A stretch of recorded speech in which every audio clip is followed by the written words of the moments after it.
મિત્રો, અત્યારે ગુજરાતમાં મેઘતાંડવ જોવા મળી રહ્યું છે, ત્યારે રાજ્યમાં મેઘમહેર જોવા મળી છે. ગુજરાતના 230થી વધુ તાલુકાઓમાં ભારે વરસાદ નોંધાયો છે.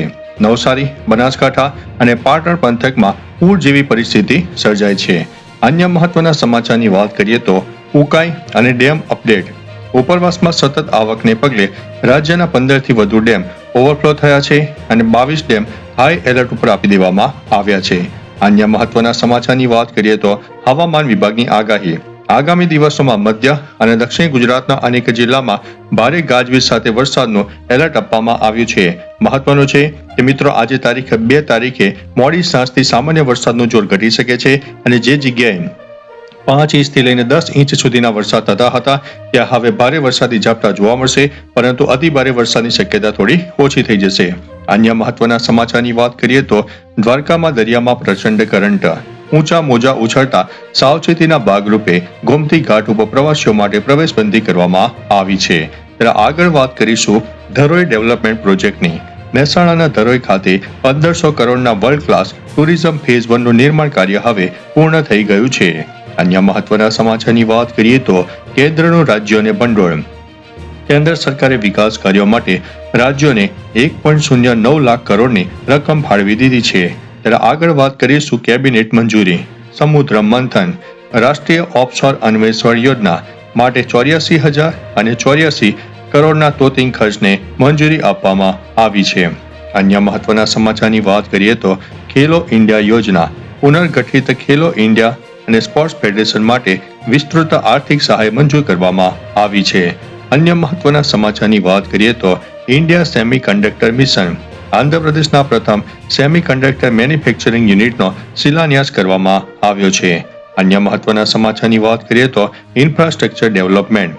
આંધ્રપ્રદેશમાં નવા આંતરરાષ્ટ્રીય એરપોર્ટનું ઉદ્ઘાટન. નામ છે અલ્લુરી સીતારામ રાજુ એરપોર્ટ રાખવામાં આવ્યું છે.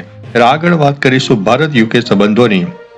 વડાપ્રધાન મોદીએ યુકેના પીએમ સાથે ફોન ઉપર વાતચીત કરીને વિઝન 2035 અને સંરક્ષણ ક્ષેત્રે સહયોગ ઉપર ચર્ચા વ્યક્ત કરી છે. આગળ વધીશું અને વાત કરીશું ક્રૂડ ઓઇલમાં ઘટાડો. વૈશ્વિક બજારમાં ક્રૂડ ઓઇલની કિંમતમાં 5% સુધીનો ઘટાડો નોંધાયો છે. ત્યારે વાત કરીએ તો વેપાર અને ટેરિફની. વૈશ્વિક ક્ષેત્રે ઉર્જા ખરીદી અને આંતરરાષ્ટ્રીય વેપાર નીતિઓ પર દ્વિપક્ષીય વાટાઘાટો ચાલી રહી છે. બજાર અને શેર બજારની પણ વાત કરીએ તો શેર બજારમાં ઉતાર ચઢાવ વચ્ચે સોના અને ચાંદીના ભાવમાં પણ ફેરફાર નોંધવામાં આવ્યો છે. ત્યારે વાત કરીશું પીએફ ક્લેમ અને યુપીઆઈની. ઈપીએફઓ દ્વારા પીએફ ક્લેમની પ્રક્રિયા વધુ ઝડપી બનાવવા માટે યુપીઆઈ દ્વારા સરળ ચૂકવણીની સુવિધા લાવવા તરફ કામગીરી કરવામાં આવી રહી છે. ત્યારે આગળ વાત કરીશું સીએનજી દરની.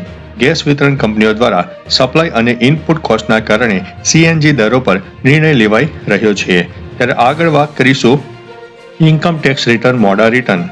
ઇન્કમ ટેક્સ રિટર્ન ભરવાની મુદત બાદ લેટ ફી અને દંડ અંગેના નિયમો અમલી કરવામાં આવ્યા છે. અન્ય મહત્વના સમાચારની વાત કરીએ તો કોમનવેલ્થ અને એથ્લેટિક્સ.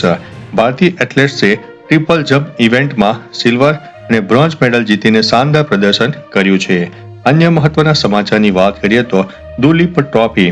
સેન્ટ્રલ ઝોનની ક્રિકેટ ટીમ જાહેર કરવામાં આવી છે. ત્યારે વાત કરીશું બોક્સિંગ સક્સેસની. ભારતીય બોક્સર્સે આંતરરાષ્ટ્રીય સ્તરે ગોલ્ડ મેડલ જીતીને દેશનું નામ રોશન કર્યું છે. અન્ય મહત્વના સમાચારની વાત કરીએ તો વડોદરામાં ભૂવો.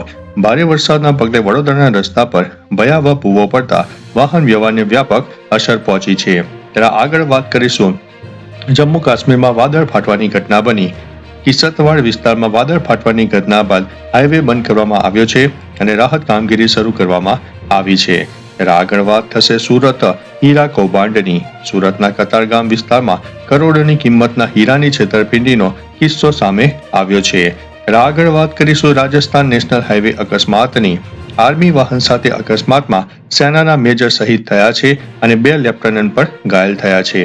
અન્ય મહત્વના સમાચારની વાત કરીએ તો આરોગ્ય અપડેટની. ચોમાસાની ઋતુમાં મચ્છરજન્ય અને પાણીજન્ય રોગચાળા સામે વહીવટી તંત્ર દ્વારા સાવચેતી અને જાગૃતિ અભિયાન ચલાવવામાં આવી રહ્યું છે. તો ચાલો મિત્રો, ફરીથી દેશ અને દુનિયાના સુપરફાસ્ટ સમાચાર લઈને મળતા રહીશું. ત્યાં સુધી અમને રજા આપશો. નમસ્તે.